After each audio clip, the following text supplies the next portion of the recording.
you to say why you wanted to rear me as a black person and not a biracial person. The world sees my family as black. The world sees all interracial people as black. In order for you to survive with credibility and expertise, you need to understand that the world sees you as black, so you must get used to that definition because it's going to be carried with you wherever you go. When people see other people, the first thing they see is color.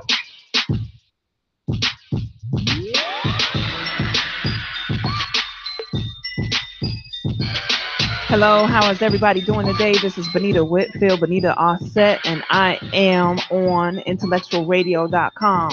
The reason that I am here today is to share with you my constructive response to racism, white supremacy, which is racism. And I feel that the best way to constructively respond to it is not immediate power. We're not trying to fight people down. We just want to get along well with each other, good family dynamics. And also, I want us to support each other, like buying from each other. Like who buys the loose squares from the warden? And then I also want us to study Neely Fuller's book, The Independent Code. Hold on. I have the title right here. The United Independent Compensatory Code System Concept, a compensatory counter-racist codified book. And so I have both books here today, the Word Guide and the also Compensatory Counter-Racist Code. So today we're going to talk about the choices. This is two thick books. You can order them on producejustice.com. And today we're going to talk about the choices. I got a brother who is going to call in, and we are going to discuss together the two different choices on how to deal with racism. Now, we have my warrior brother who's going to call in today. His name is Brother Zachariah, and he is a teacher of sorts. In addition to being a teacher, he is also a pretty good communicator. I've been very impressed and blessed to know this person. And so together, I'm hoping to put together a very good conversation that will help us to better understand this constructive response. Hello, this is Benita Offset. You're on One Drop Elopes. And greetings and stuff. This is Brother Zach. Hey, Brother Zach. So you're on One Drop Elopes with Benita Offset, hosted by me and my son Moses. And today, Moses is on hiatus, but we have his voice, and we're gonna do things in the same order that we normally do. All right. So I've already had my belated reading when you get home. Okay, cool. I've already had my introduction, and I've explained to the people that we will be talking about the choices today. So the first choice I thought that you and I should do, which is really important to do, is to explain to our public, explain to the people, what constructive is. So I found, I'm looking in the book, and it's actually, I don't think I see the word guide. I'm not seeing a word for it. I'm looking it up though. But what is your definition of constructive while I'm working on that? Okay, my definition of constructive, absent Neely Fuller's information in front of me, his book, absent his definition, my definition is very simplified, which is constructive, meaning that which produces a positive effect or result. Again, that which produces a positive effect or result. If it does not produce a positive result or effect, it is destructive, meaning it is not constructive, therefore making it destructive. Okay, well, let me read what Neely Fuller says. He says, constructive. Use this word in a manner that describes or identifies thought, speech, or action that best helps to promote the production of justice or correctness, balance between people, creatures, things, etc. Also, use the word constructive to mean thought, speech, or action that helps to replace white supremacy racism with justice. Study the ways that others use this word. Ask questions. Constructive for whom? Constructive how? Constructive in order to accomplish what? Everything said and everything done is either constructive or non constructive. I agree. I like that. And I understand exactly the context that he means. See, our people, asking questions is, in my view, a scientific approach. How scientists, they arrive at answers by asking a lot of questions, how and why and when and how much and how often and how fast or how slow, or, that's a scientific approach, which is a logical approach, and our people, unfortunately, because of, being submerged by this system over the past 500 plus years, we are not accustomed to asking questions. And I think we're not accustomed to asking questions because we're afraid to ask questions. And that fear 500 plus years ago, because to question Caucasian can get you could get you killed. Knowing that questioning Caucasians could get you killed years ago, we understood the logic in not asking questions. Just accept what we're told, go along to get along. Exactly. So, in saying that, where I want to start is in choices. So, you have a choice. You have a choice to be constructive or you have a choice to be non-constructive.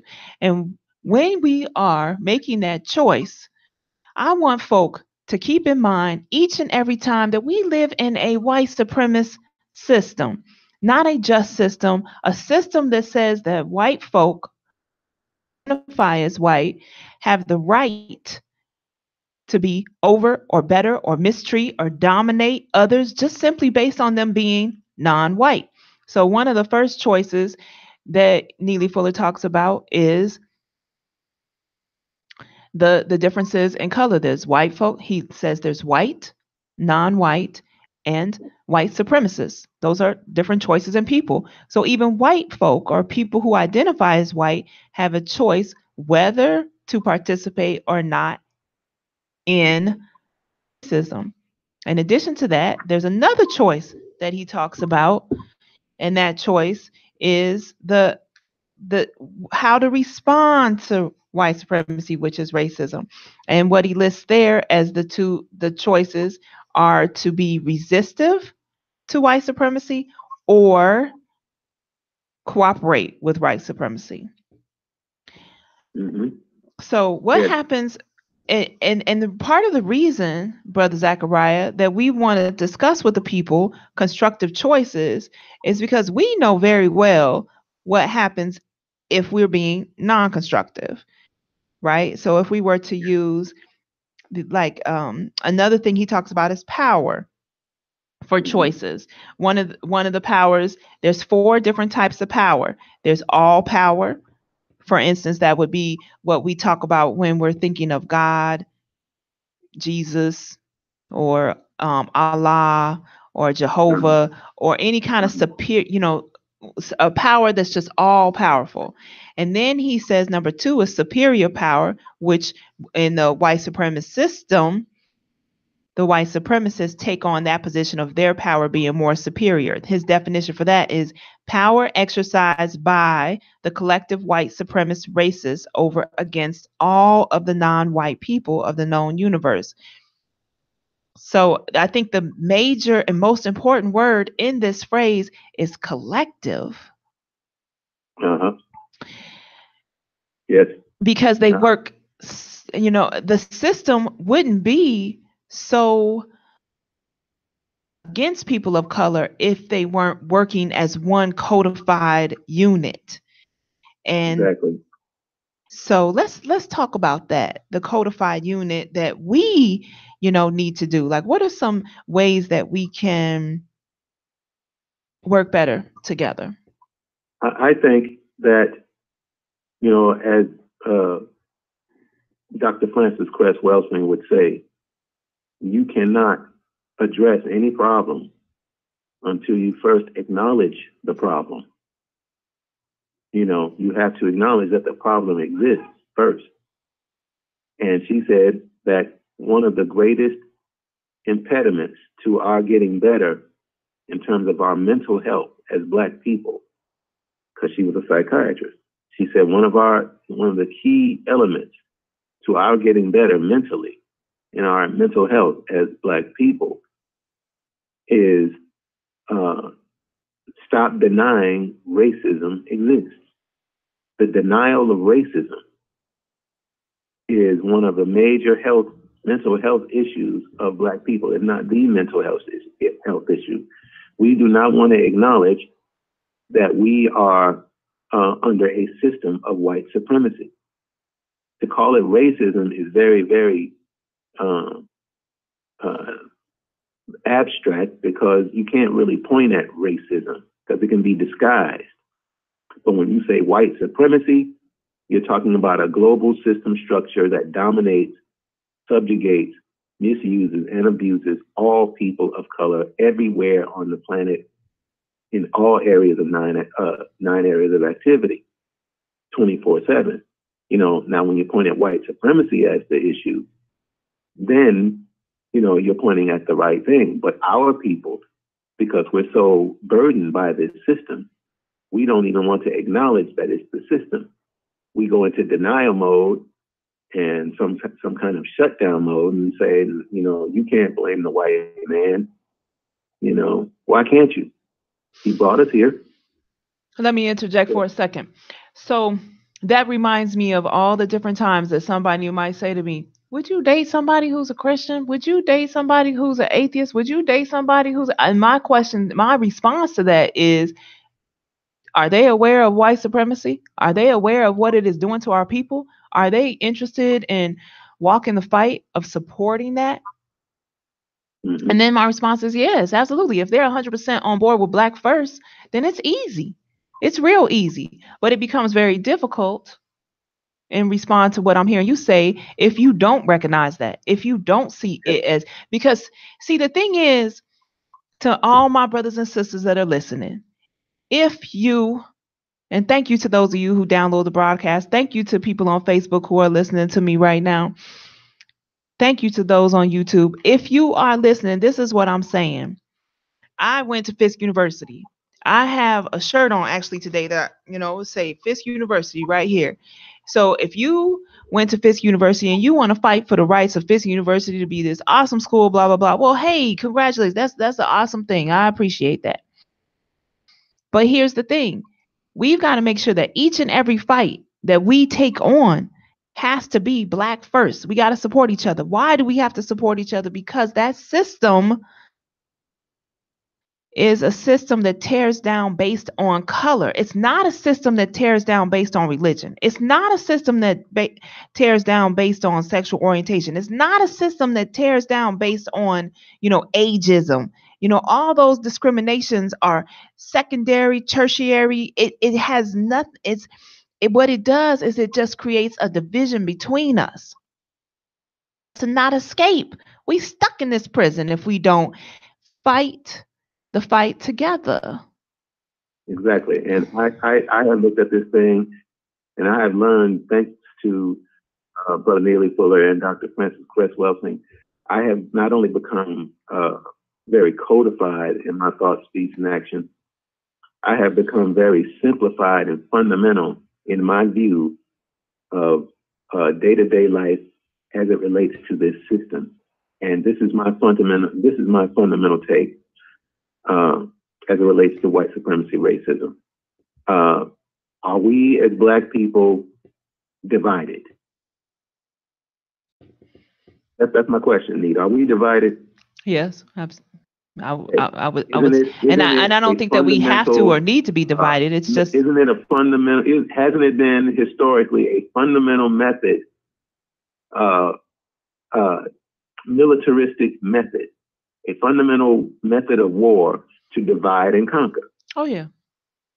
Okay, well, if we are divided as a people, then we are conquered as a people. Yes? Oh, right. Yes. Okay. So Yeah. since we are divided as a people and we are conquered as a people, we need to recognize that we are conquered. Now that's painful for a lot of people. That's that denial and that rejection of the reality that racism exists, that white supremacy exists. White supremacy is the method of conquering based on color. We don't want to acknowledge that we're being mistreated. Color, Or we but we don't want to are. acknowledge that we like the whole I need to fit in or I want to be a part of or that's that desperation to be liked or wanted. Yes, because we are rejected. We have been rejected. We have been, we're treated as less than animals in this society. Okay. And, that's very hard for us because we want to be accepted. We want someone to acknowledge our humanity. But again, I'm not going to allow our people to escape reality because that's why entertainment is so important for Black people because it allows us to escape reality. And the reality is that we are victims and that we are prisoners. I don't care how well you dance. I don't care how well you sing or catch a ball or shoot a ball or perform or, how well you act on stage and screen. When you take off your costumes, when you take off your makeup, when you stop singing, when you turn off your microphone, when you put down your guitar or get off from your piano, or when you get off stage, when you stop performing, reality. And the reality is hard for us. Therefore, we go into denial and rejection mode about reality. That's why we like to stay entertained. But I'm not going to deviate too far from, the whole point. That's a good point that you're bringing up, though. Being constructive in terms of what we can do. Well, I'm glad. Listen, brother Zach, hold on a second, though. I'm glad you brought that up because what you're saying is entertainment being something that there's choices that you make when it comes to entertainment, and Yes. you can also choose to, like while we study in Neely Fuller, you can choose to be, to have a good time or whatever. But if you do make that choice, are you doing it in a constructive way to end or replace the system of white supremacy, racism with the system of justice? Exactly. So, now look, so that's why this particular show right here, yes, it might entertain. People may find it interesting to listen to, right?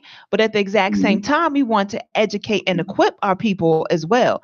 Any and everybody listening, I want you to enjoy the podcast, but at the same time of enjoying it, please help us, guide us, work with us on coming up with constructive responses to end this prison system that we stuck in. Yes, and by ending the system as Sister Need describes, by ending the system, what that means is respecting yourself because it flows inwardly outward, from inwardly out. First, you have to respect yourself within. And once you respect yourself, you'll begin to love yourself. But to love yourself and respect yourself, we're getting to the core of it. You have to know yourself. Knowledge of self will produce respect for self. Respect for self will produce love of self. Love of self will produce love for those like you, your people. And when everyone starts there with knowledge of self, which will produce respect for self, which will produce love of self, then we will see codified change in ourselves individually and then in ourselves collectively. But it starts with knowledge of self first. And we don't know who we are. Therefore, we don't love each other and we don't love ourselves. Self-hate is a huge issue. That's why we wear weaves. That's why men wear dresses. We don't know who we are. And so, very hard, but it's very necessary to arrive at the knowledge of ourselves. We are presently in this construct of racism, white supremacy. If you want to know the fundamentals of it all, firstly, we are victims. All of us. We're victims. If we're divided, as I'd asked Sister Need earlier, if we're divided as a people, she said, yes, we're divided. Like take right now, it's Sunday morning, okay, or Sunday afternoon. It's Sunday, and our people are in various churches all across the United States of various denominations. Division. You got two churches on the same street, directly across the street from each other, but they don't fellowship. That in itself, division, okay? That in itself is proof that we're conquered because we're divided. Why, oh, why, oh, why, oh, why are we divided? We're going to go for a pause and break to hear Moses give us the station announcements. And also after that, we're going to listen to my brother Obi. He has put together a song by, if you want to hear it on SoundCloud, it's Wiley E. Williams. And the song is called Tell Me Why. Okay, here we go to Moses. Hi, this is Moses. Thanks for listening to One Drop Elopes on IntellectualRadio.com, hosted by me and my mom. One Drop Elopes is a constructive response to white supremacy, which is racism. We want to see everyone free. One Drop Elopes' chief sponsor is Bonita's Homemade Things, where you can get scrumptious cakes, delicious cookies, and cold flats and scarves. Join us every Sunday on One Drop Elopes on IntellectualRadio.com, 12 noon Sunday Central. Call in at 708-223-8953, 708-223-8953 to share your thoughts and opinions about. Yeah, fuck with my niggas from the go. T.Y. Killer Noise. Nigga man. Yeah. 1980 something, nigga come and walk with me. See, your life is way different from the world I see. 13 years old, pushing rock on the corner, the smell of death in the air, that's a familiar aroma. If you slip in my hood, you will wake up in a coma, paralyzed from the waist down. This is Killer California, gang banging for life. Niggas acting a fool, gotta walk through 3 different sets just to make it to school. Had to fight every day, it came as no surprise. That's why I'm used to beating niggas' ass twice my size. Earn my respect in the hood without a knife or a strap. Mama sent me to the store with the money, I make it back. Easier said than done, cause I had to scrap with them grown ass niggas looking for kids to jack. But when a nigga gotta eat, ain't no wrong from right. I seen shit that left me scarred for the rest of my life. They don't know what we go through. When my back against the wall, no telling what I do. I'm just trying to live, I just wanna breathe. But times is hard, I got kids to feed. I feel like I wanna die, break down and cry. So I bow my head and put my hands to the sky. Searching for answers, can you tell me why? Searching for answers, can you tell me why? God, tell me why. You can spend your life hearing tracks about it, but what's learned in a day where I stay is straight blow you away. The cost of living for the pay is straight blow you away. Tell me who? It's niggas that are just like you. You could pray or be a predator. The laws of survival. It's kill or be killed, and all homicidal. These people die for how their eyes move. Just take a look at the nigga beside you. It's guaranteed that he's gonna die before his time's high. Around here, nothing's promised up the wall that's behind you. You move on. When walking through the shit, keep your shoes on. Learn 2 wrongs and never make right. Do wrong to the wrong nigga, he don't have to say why. And you don't take the time to ask. Knowing life is short and seeing time is fast. When you're facing a world with the wall against your back. Me against the world. They don't know what we go through. When my back against the wall, no telling what I do. I'm just trying to live, I just wanna breathe. But times is hard, I got kids to feed. I feel like I wanna die, break down and cry. So I bow my head and put my hands to the sky. Searching for answers, can you tell me why? Searching for answers, can you tell me why? God, tell me why. As a soldier, I was told never ask for a handout, aspire to greatness, but none of my dreams ever panned out. Could've went under. Seemed like the hood stole my thunder. Nope. Fucking with me, you get your ass torn asunder. Hope was not a word that I could keep in my vocab. Gray skies above, the only white clouds was coke bags. Guns and games, see, my block was overtaken. Trafficking, that's in my crib, that lot was never vacant. But it ain't a day that I regret the way I came up. OG, age of 11, just happy I gave the game up and focused my energy on who we supposed to be fighting. My peace stays in the streets, my nigga, I chose to keep writing. Funny, back then I never really understood the urgency emergencies, and karma gave me cardiac arrest in the emergency room. Humbling events like this I need in my life, but I'm trying to keep this from my 3 C's and my wife, cause they don't know what we go through. When my back against the wall, no telling what I do. I'm just trying to live, I just want to breathe. But times is hard, I got kids to feed. I feel like I want to die, break down and cry. So I bow my head and put my hands to the sky. Searching for answers, can you tell me why? Searching for answers, can you tell me why? God, tell me why. I got the weight of the world on my shoulders like a boulder. I thought the shit would change, man, when I got older. But it's the same old shit, same old game. Brand new victims, but they innocent, man. They don't know that pushing that rock on every other block or get the spot hot, man. The feds, they watch. And they got them bugs in your house like fleas. Recording your thoughts, man. They hearing when you breathe, but you can't see past your nose with your tailor-made clothes. Brand new Benz with the rims that spin ever so slow, just like the motion of the clock. And it's just a matter of time before you get got. But you live in the Scarface, just like Escobar, to the fair jail cut. Nigga, who the star? You went from pushing the weight to pushing the weight power. Wearing tattoo tears, nigga never crack a smile. Heard you learning new words like Black Gorilla Family. Just get your swole on and keep your shank handy. But it was all good just a week ago. Now they hiding your freedom. Will you ever see it? I don't know. How you crying tears trickling from your dome. The system is your house. The system is your home. Your home. Your home. 100 years later. The life of the Negro is still sadly crippled by the manacles of segregation. Of discrimination. Okay, thanks y'all. We back now. And I really appreciate that song. That song has got a lot of what we talking about. It's like, why, oh, why, oh, why? Asking those questions. That is a dope song. That's a song that needs to be rewound many, many times so that we can better kind of hear some of the things that the brothers are saying. I think our brothers in that song right there are giving us some codified messages. So my brother Zachariah, what are some codified messages, or should we be creating our own code of working together in a constructive manner? What do you say to that, the whole code? As it relates to Black people or people of color. Okay, as it relates to people having the code and being codified, again, I go back to the fundamental simplified thought process that I have as it relates to Neely Fuller's book and his definitions and his instructions or recommendations.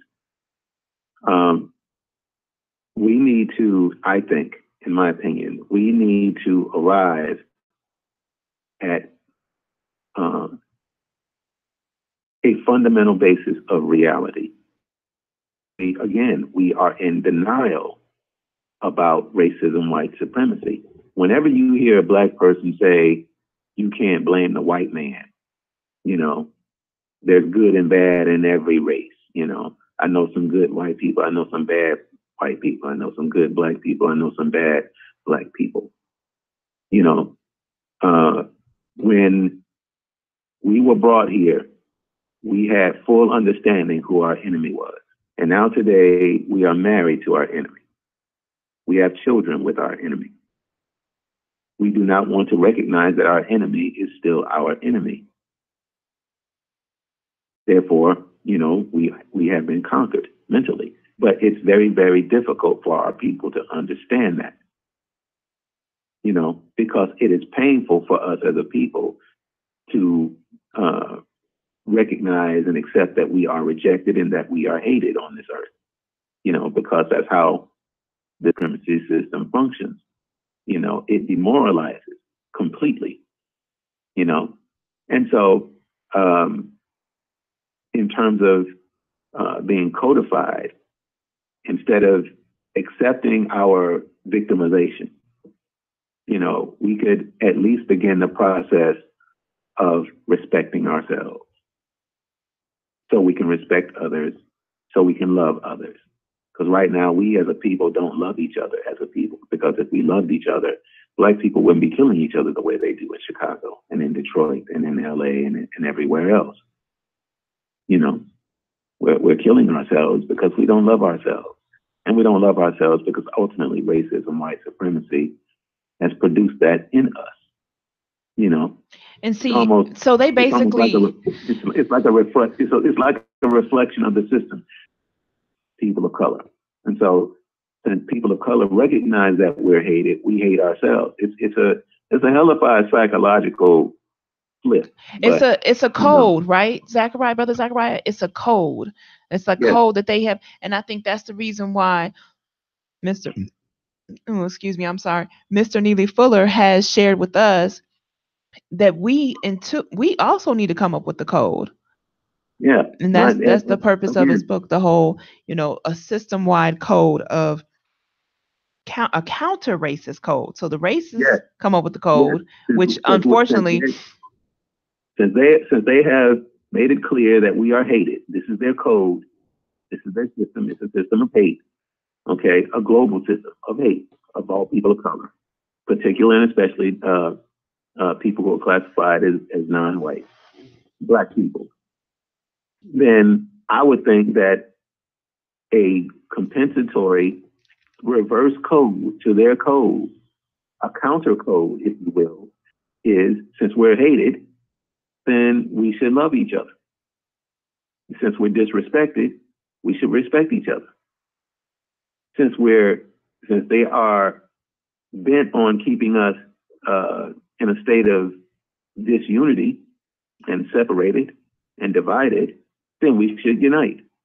okay, You well, know, listen, I got a question online. He would pose the question that even if we lived in an all black system, would there still be a caste system? My, no, okay, my brother Zachariah says no.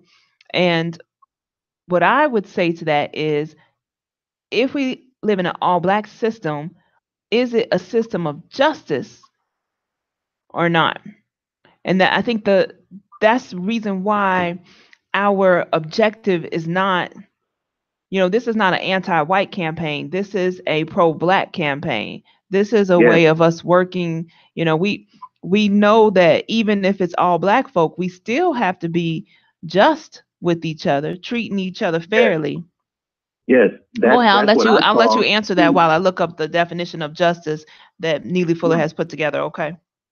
Yes, I feel that replacing white supremacy racism with a system of justice, as Neely Fuller puts it, uh, uh, making sure everyone gets the most of everyone gets whoever needs help the most gets the most constructive help. Okay, now that is love.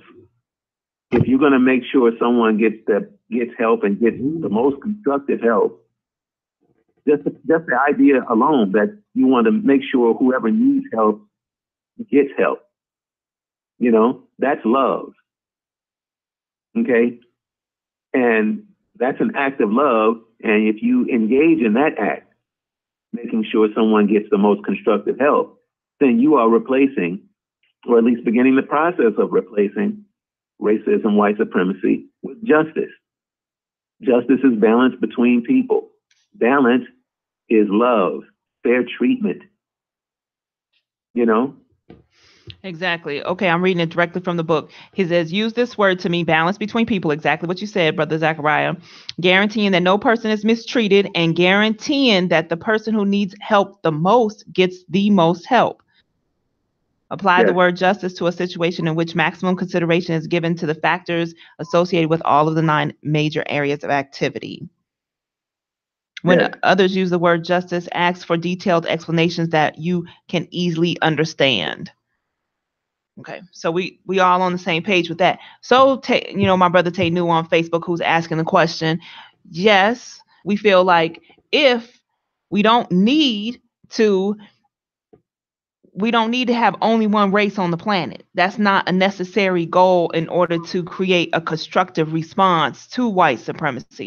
What we need is a just plan, a just system, a system like Neely Fuller described as one where we give those who need the most help the most help. Like I've heard Neely Fuller use several different analogies, and he used one where what if there's an older a needy person who happens to be a white person, and there's a younger able-bodied easily moving around, not needed or not needy person who happens to be of color. You know, do you say to the white person, no, I'm not going to help you. I know that you're in need of help, but I'm not going to help you because you're white. So that would mean that you are participating in a non-just system. Mm-hmm. So Tainu, he's had a couple of questions. Like, it says that, like, we have a choice in that. Most people in today's society, woke culture, would think you're right. You're too bright for the fight. Oh, he said he's making a comment about my complexion. And we act like we have a choice in that. Well, see, the thing is, yes, I do happen to be a very fair, fair is probably not the best way of describing it, but a very, very light-skinned sister. And I don't have a choice in that matter. But the thing is that the way Neely Fuller describes it is that there's white, there's non-white, and then there's white supremacists.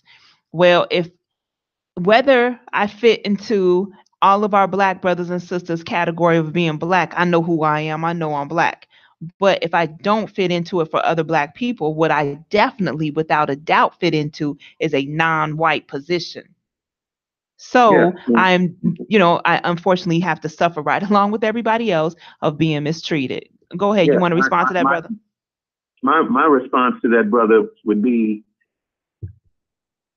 the white supremacists have classified you, light-skinned sister, as black. No matter how light your skin is, he knows that you're black, and he has classified you as such because it's on your birth certificate, it's on your driver's license, it's in my social security number. It's on your social security. It's on all the necessary documents. He does the classifying. That in itself is power. When he can tell you what you are and who you are, you know. Right, because race is a social construct. Yeah, and so your being light skinned is irrelevant. I bet he doesn't have a problem with Brother Farrakhan. Brother Farrakhan is light skinned. We have okay. Well, let's. What are some other things that we need to discuss about the choices? The choices when it comes to responding constructively. So we have defined for our audience constructive. We have defined for the audience justice. We have defined the different levels of power, the 4 different levels of power. We have talked about responding, like whether you can respond, like whether you accept it, you cooperate with racism and white supremacy, or you resist it. What happens if we resist, Brother Zachariah, or anybody on Facebook who'd like to chime in on that question? What happens if we resist? Racism, white supremacy? Yes. Then, in effect, basically what that means, your resistance will be translated as you trying to escape the prison, to follow the orders of the warden. Okay? Because there's many rules within the system. Okay? And if you defy the rules, then you're basically defying authority. Right. Brother Tainu on Facebook, he said death.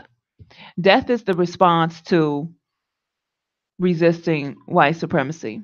Especially, I think, we have way too many evidence of that. We have a lot of evidence of that. And so, and I think he said death. In my question to what is the response of resisting? And I think there's ways of resisting that does not result in us dying. Like, for instance, one way I think of resisting is supporting each other, being nice to each other, and not being divisive of each other. Yes, exactly. And I fully agree with that, Neat. We as victims should take the position that even though we are victims under the system of racism and white supremacy, we do not have to be victims of each other. And we do not have to victimize each other. That is a conscious choice. Okay? That is a conscious choice, whether you're going to victimize your own people or not. You know? Exactly. So for these brothers who are killing each other in the streets in Chicago, you make a conscious choice when you leave your home or wherever you live, when you put a gun in your pocket and walk out of your door, you have an intent The moment you put that gun, pick up that gun and put it in your pocket and leave your home, you have an intent with that gun. Now, what is your intent? Is your intent constructive or is it destructive? Is it going to help or is it going to harm? Now, how does it help you or how does it help our people for you to go take your gun, walk out into the street and shoot another black person? How does that help black people? How does that help you as an individual who's doing this? It doesn't. It helps the white supremacist. Right. So that would be the category of, I guess, you choosing to be a cooperator rather than a resistor. So yes. I know many of us, especially a lot of those listening to this program, downloading it or paying attention to it on Facebook, have made the decision to be more resisting of it and thinking of different ways.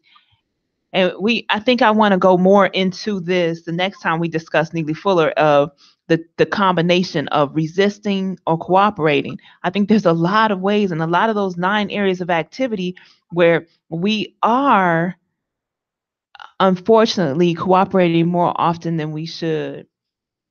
And even though we don't want to, you understand what I'm saying? Yes, Brother I do.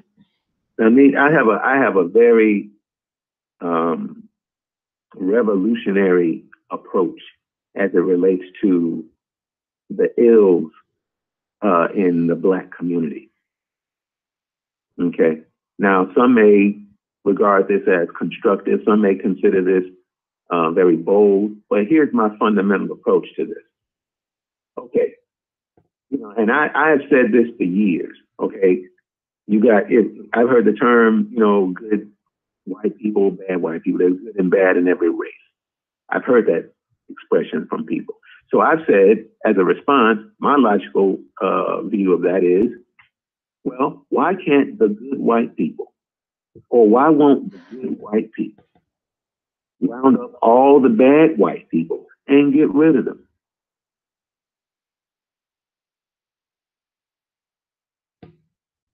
And why won't, on the same vein, since we know that there is crime in the black community and that there's black on black crime and that there's gangbangers and gangs and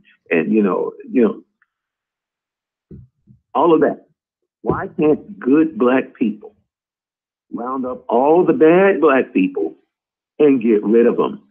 Well, I don't know about that, my brother. That's a pretty touchy subject at the very conclusion of our show. So we're gonna have to come back and explore that one later. Right, exactly. But the reason I said that is because, as it relates to solutions and codified responses, I think that as I keep going back to the nucleus, and I'm trying to stay as fundamental as I can as it relates to Neely Fuller's work. It comes down to respecting ourselves and knowing ourselves. Know yourself, love yourself, know your history, so that you can love others, especially those that look like you. Okay, Brother Zachariah, we come to the conclusion of our show. I'm definitely gonna have you come back on, especially when we talk about Neely Fuller. I hope. Oh no, you're fine. Absolutely, you're perfect. So we're gonna go to our outro right now. Thank you all so much for listening. Thanks to our executive producer Earl. I appreciate you and everybody else listening on Facebook and YouTube. Well, thank you for having me. I look forward to being a guest on your show once again. I really love this format, and I hope anything that you and I have shared and discussed was insightful and helpful to the people. Okay, so before we have my outro, Earl is going to play another song, the hard song, because it's so hard for us right now. Okay. The hard song? Yeah, it's hard. Okay. And that hard song is by Guala and Charles Lake. Charzelle and Guale. Okay. That's the name of the hard song? Yeah, it's called Hard by Charzelle and Guale.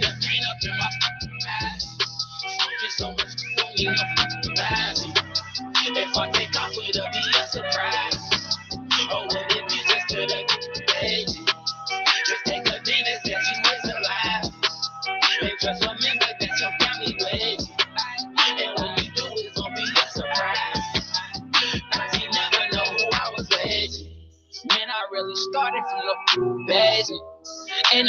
BL in the basement. Tell me when it come up, supposed to get amazing. It's been so many years and I'm still not amazing. I'm 21, ain't got no baby. I don't know if I'm happy and it seems so crazy. You just finished listening to One Drop Elopes on Intellectual Radio, hosted by my daughter, Benita Arset.